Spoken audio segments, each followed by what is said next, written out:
there's certain things that you do to your hair that will cause more dryness, so you have to work harder. So remember, when you're putting color or chemicals in your hair, you now have to work harder to retain that moisture in there. My hair hates Cantu product. My hair hates Cantu leave-in. It's too thick. My hair will not soak it in. It will not do anything for my hair besides sit on my hair. I do not want to be spending money on product that's not even doing anything for our hair, and it's just going to be a waste of money.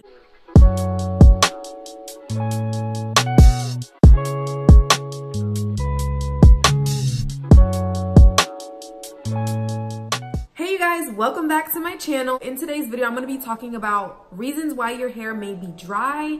And this is something that's very frustrating, and I feel like everybody suffers from it to a certain extent because dry hair can happen just from being lazy. And I know I said it, some of you are like, I'm not lazy. Well, sometimes we are lazy with our hair and we just choose not to do things that are good for it.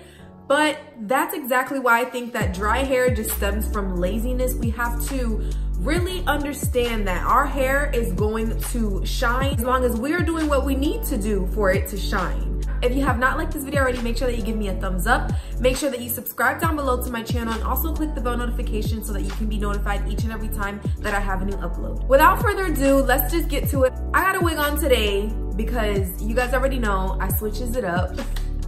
But this is a picture of my hair. Boop. So I did the big chop and I've been natural. This is my third time, so I know a little bit. Are you applying moisture to your hair? Are you using water daily on your hair? Water is so important. It is our #1 moisturizer. Like, I apply water to my hair every single day. Use water because water is going to do the same exact thing that a leave-in does, because a leave-in contains water. It's actually the most saturated with water when you buy a leave-in. It just has other products, but it includes water, which is should be the #1 ingredient, which means it contains more water than anything else. So water is your best bet when needing to moisturize your hair. So water is something that you need, guys, to incorporate on a daily, especially if you have type 4 hair, even type 3 hair, you need water. Ooh, I'm still recuperating from that cough. The leave-in conditioner that you are using is not properly penetrating your hair. So let's just say, I'm gonna give you guys an example. For my hair, I have, I would say type 3, type 4 hair. I still don't really know my type, but this is just kind of, just to give you guys an example. My hair hates Cantu product. My hair hates Cantu leave-in. It's too thick. My hair will not soak it in. It will not do anything for my hair besides sit on my hair. And so I find that very soft and watery products is what my hair really likes. And I don't know why when my hair is so thick, but that's just how my hair is. Well, those are the products that I use, is lighter, more watery product. And I realized also that when I use watery products, it kind of gives me the same feel as when I use water on my hair, because my hair just loves water. So that goes back to step 1. So you want to make sure that you are learning your hair. Porosity and density is very, very, very important because it shows you how exactly you need to moisturize your hair, what exact product you need to moisturize your hair, the thickness of it, if it needs to be a thinner product, all of that. So for my hair loves watery products. My hair loves products that when you flip over the container, they will fall out. So that's a good example as well. Not product that when you flip it over, it just stays there. So make sure that you're learning the porosity of your hair and make sure that you're learning the density of your hair, because it is going to help in finding the correct leave-in that is going to actually moisturize and penetrate your hair properly. We do not want to be spending money on product that's not even doing anything for our hair, and it's just going to be a waste of money. So learn your hair and what products you should use before you go out and spend money on these products that people are so-called calling holy grail and it worked for them. Another very important thing is sealing. You are possibly not sealing in your moisture correctly. So once you have used your water, once you have used the leave-in that works for your hair, you cannot leave your hair like that. because just like that moisture got into your hair, as soon as you go out and about, it's going to leave your hair. So you need something that's gonna kind of seal all of that together and maintain that moisture in there. Me preferably, I use shea butter. I love shea butter. Depending on your hair type, you can use a thicker oil, so you can lean towards a castor oil.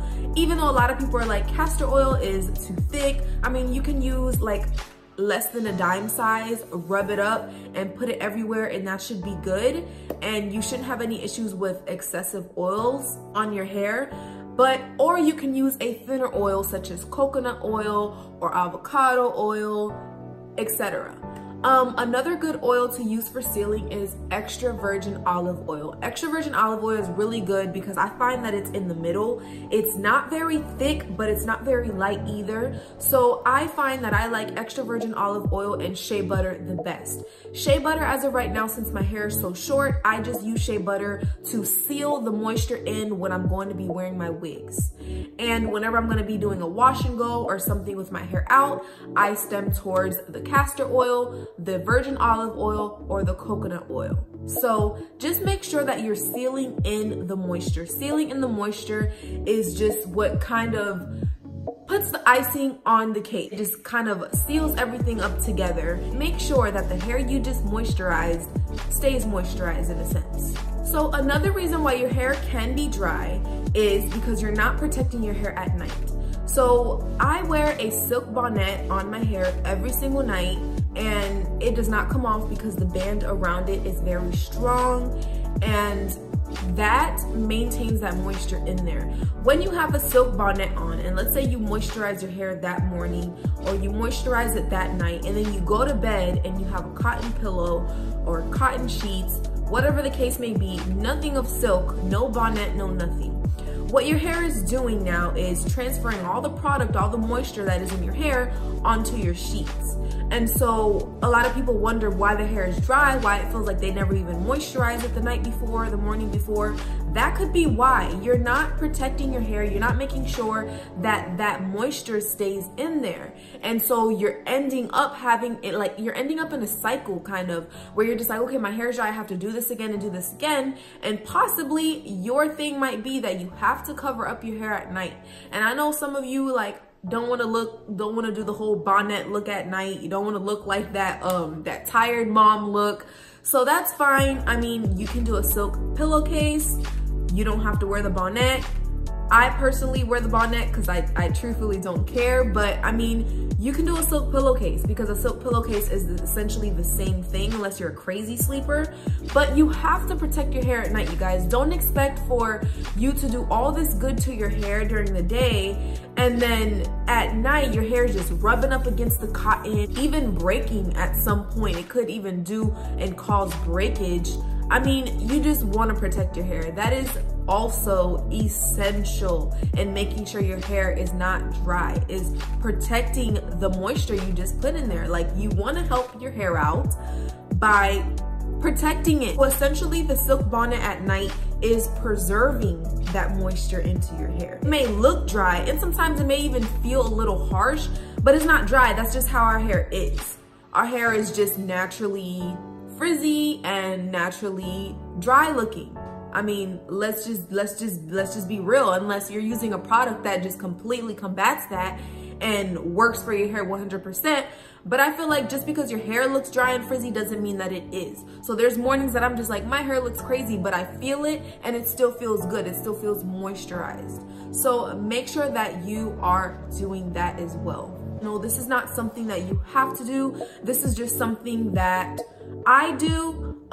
Incorporate, if you want, wigs and head wraps.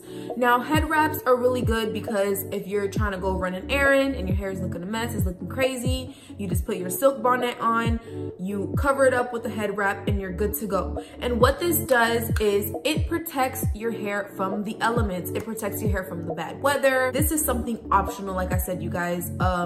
This is, you do not need this in order for your hair to not be dry. But this is something that I find really does help maintain that moisture even more. Why? Because your hair is not out, it's not exposed. So your hair maintains that moisture. Why? Because it's covered. Now under my wigs, I have a very thin silk wrap, and then I put my wig cap, and then I put my wig. I feel like that gives me the best results when it comes to the moisture in my hair and maintaining that. And so that's what I'm gonna do, and that's what I continue to do. And I find that it really does help my hair. When I take off my wig at night, I notice that my hair feels exactly how it felt when I moisturize it in the morning. And that's how I know it's working. And that's why you see people that say, oh, wigs grow your hair. And you know, head wraps are essentially the same thing because your hair is completely covered. And so that is mainly why, because that person is moisturizing their hair daily, sealing their hair daily, and that person is wrapping their hair up at night with a silk bonnet, and then just moisturize it again in the morning and put on a wig. You know what I mean? So that wig is essentially just protecting from manipulation, protecting from the weather, and all of the things like that. And so I am all about giving myself a break, switching up my look, but if I can also protect my hair and also help my hair to retain length in the process, then even better. This is just a bonus here that I'm gonna throw in. You have to want healthy hair. Dry hair can come from anything, getting color in your hair, getting relaxers, maybe even keratins, and also just the things that I just told you guys. Not doing these things, because I have natural hair, but if I don't do these things, my hair is still gonna be dry, just like a relaxed hair girl could be dry if they don't do these things, or if a color treated girl was doing these things, still my hair would be dry as their hair is dry because I'm not doing what I need to be doing. There are certain things that you do to your hair that will cause more dryness, so you have to work harder.